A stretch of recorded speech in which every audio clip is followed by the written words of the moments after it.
Yung mga ka-idol. Ito sakto kakagising lang. Gagayak na para pumasok.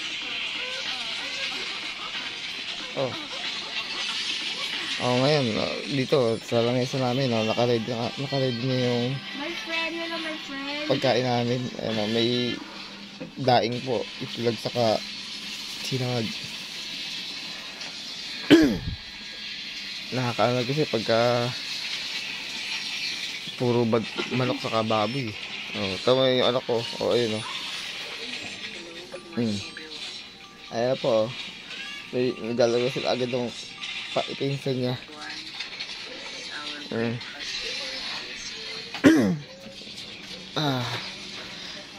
Tara guys.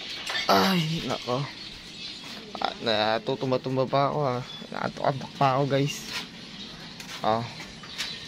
Ito yung aking doggy. Nakatingin na naman sa akin kasi lalabas na ako Kasi lumalabas ako ng pintuan, nakatingin sa akin kasi nagpapalabas siya.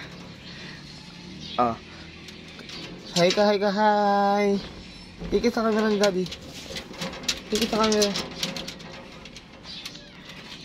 Nilabas na natin si Kulit. Ayan. Siya. Ayan na may asungot.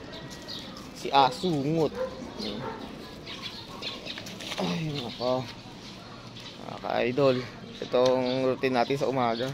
Gising. Bago kumain, lalabas muna si Doggy para hindi magingay. Para diretso pag-alis. Ayan. Dito. Masyado siyang malakas guys. Hinahatak niya palagi ako. Kaya ako lang palagi halos naglalabas kasi hinahatak niya yung si Mrs.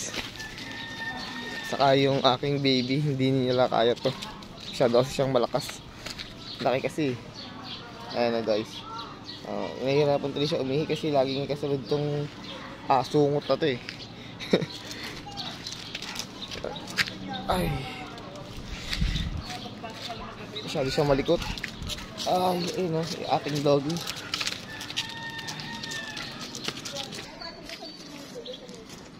Ayan guys, malayo na nararating namin.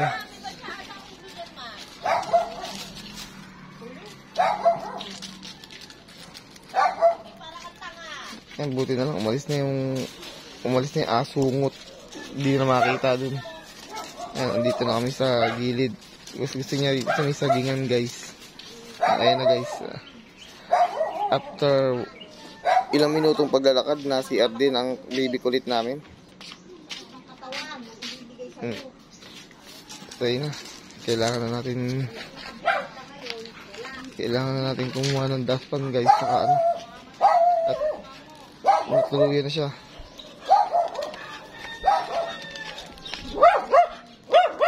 Ayan. Ay. Kulitan na. Pina tayo.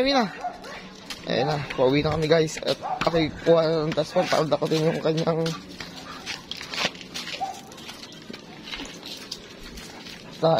pasok na. Ayan na, papasok na siya. Isagat na ng bati niya. Nag-a-addict to ayun na may asungot sa ilalim ayun. Tara na, pasok na. Shhh. Guys, sige na. Ingat.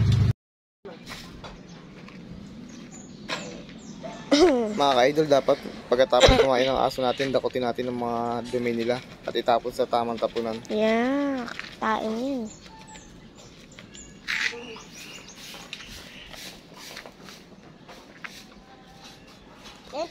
Oo, di ka tayo, oo.